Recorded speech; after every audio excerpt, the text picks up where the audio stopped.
Okay, so day 11 of culinary school. It's going by very, very quickly. Today, we popped in and we all had individual 30 to 1 minute lectures. We were all assigned one thing to talk about. So things like olive oil, blue cheese, cream cheese, buttermilk,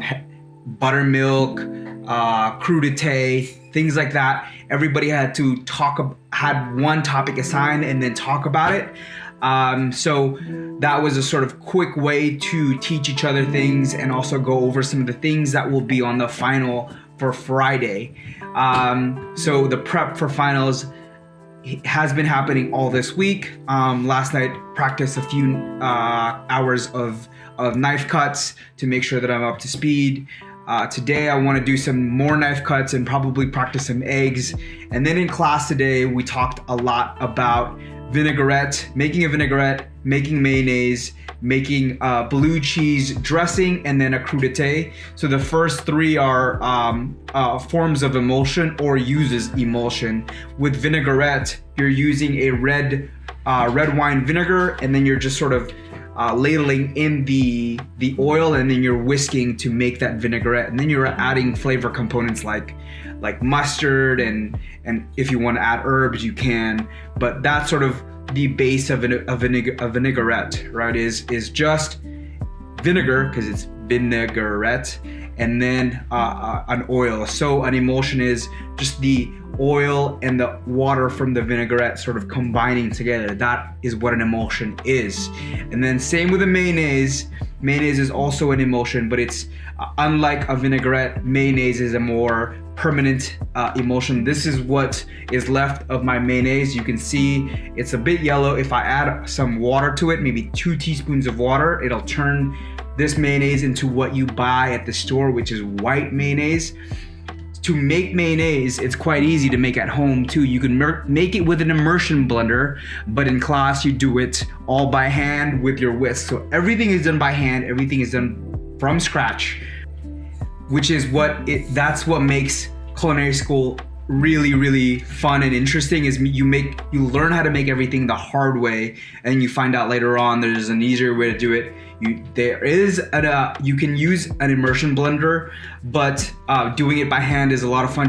Just sometimes you won't have an immersion blender, or you won't have a blender in hand, but you will have a whisk, and you can do this by hand with an egg yolk, just one egg yolk, and then ladle in your oil. So whisk, whisk, whisk, ladle in your oil, 8 ounces of oil total. That's a lot of oil, I know, but that's how you make mayonnaise. You're just ladling in your oil in the egg yolk and just sort of whisking in the air and emulsifying the egg yolk and the oil together to make that sort of bind, if you will. So that was the vinaigrette we used to plate our mixed green salads with our vinaigrette. So basically the assignment for that is just to make sure that the greens is coated nicely. So this is sort of how my mixed green salads came out. You can see here that I coated it as much as I could. I forget what he said, the feedback. I think he wanted more dressing and he needed a little bit more salt or flavor in my vinaigrette. So that was a feedback that we got. Basically what he wants to see here is technique. He doesn't want not too much salad dressing on the vinaigrette. There should not be a pool of dressing in the bottom. So that means you have to try to coat the salad and make sure that you just give just enough for the salad. And yeah, again, the feedback from chef was a little bit more salt, a little bit more dressing. I was too on the cautious side. But yeah, that's good feedback. And then we worked on our what's called a crudite, which is just a fancy way of saying like cold vegetables on a plate. It's like if you order chicken wings at like a wing stop and you get like 2 pieces of celery, that technically those 2 pieces of celery is crudite. So I didn't know that until now, but we also made a blue cheese dressing, which I don't have a picture of, But this is how our crudite turned out.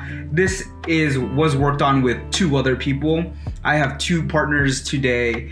That's just sort of how it broke out. And I have 2 partners. That just means we need to communicate more and do that. So a crudite is, again, that dry, not dry, but mostly uncooked vegetables. There's some blanched vegetables here. We also had to round out our carrots and work on a specific cut. I'm forgetting which cut this is now. It's not a brunoise. It starts with a B. Bâtonnet, maybe. It may be bâtonnet. Correct me if I'm wrong. I mean, it's escaping me now. The feedback here really. The feedback here from Chef was that the broccoli leafy greens were too large, so they needed to be bite-sized pieces. With 3 people, we completely missed that. That was a big feedback. And also a big feedback from him was also the blue cheese with dressing did not taste enough like a blue cheese dressing, meaning they needed more blue cheese.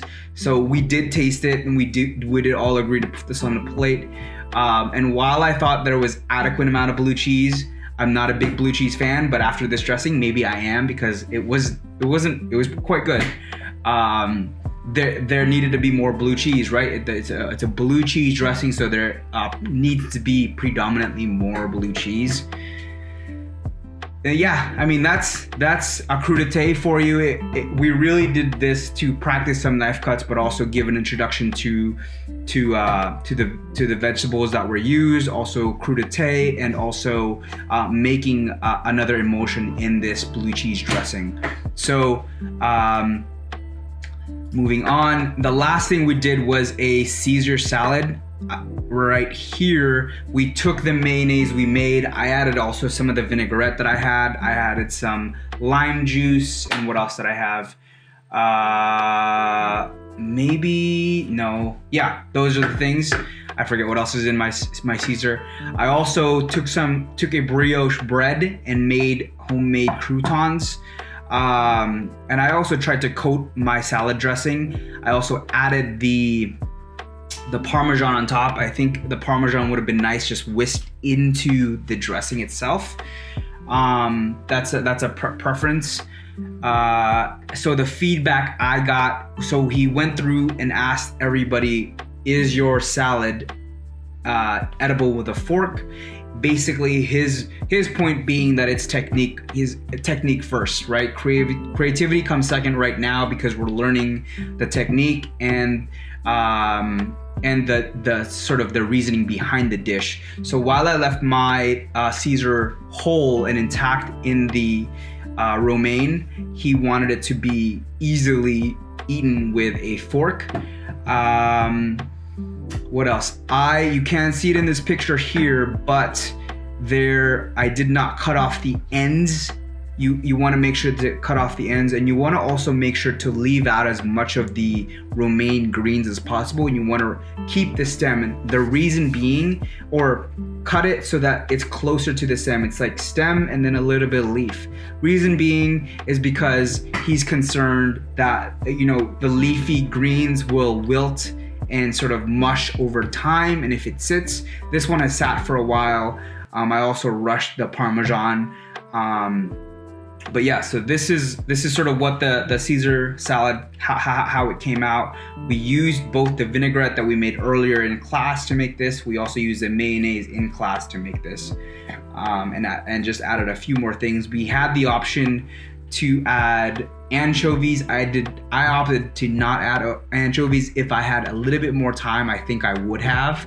Although now that I'm thinking about it, if I added anchovies, there's no way I might not add the Parmesan, because that's two salty components that you add into something might make it too salty. That was the Caesar salad. Today, this along with other like a few other people turned in their plate late. I turned in my plate late, and we ran out of time, and we got a big sort of lecture on, making sure we're on top of our meals, making sure we're on top of our time, and reverse engineering the time. That's just something that, like, in culinary school, it's just pace, and you're producing so much at a short period of time. You need to keep up. I need to keep up. And so we had a big heart-to-heart with our partners at the end to see what we could work on and do better. So the things that came out of our partner group, my partner group, was that we need to have a game plan, make sure our mise en place is pristine for tomorrow or moving forward. We need to make sure that we're cleaning our station as we go, doing that better. We need to make sure that we're cleaning our dishes as we go, doing that better. And communicating and being really intentional with what we're doing. So a lot of fun stuff, a lot of lessons learned. It's been a lot of fun so far, but also, just keeping up with the pace and making sure that you're just pushing hard, but also, I think about this quote all the time is like, be quick, but don't be in a hurry. And so that's always something that's on my mind. I, in the earlier part of the class, was sort of rushing through everything, and now I'm finding myself taking too long. So really finding my comfort zone and making sure that I'm at the right pace and at the right time, and doing that with a partner or partners. So with that being said, that is my update for day 11, I think, of culinary school. Thank you so much for watching. We'll see you next time. Peace.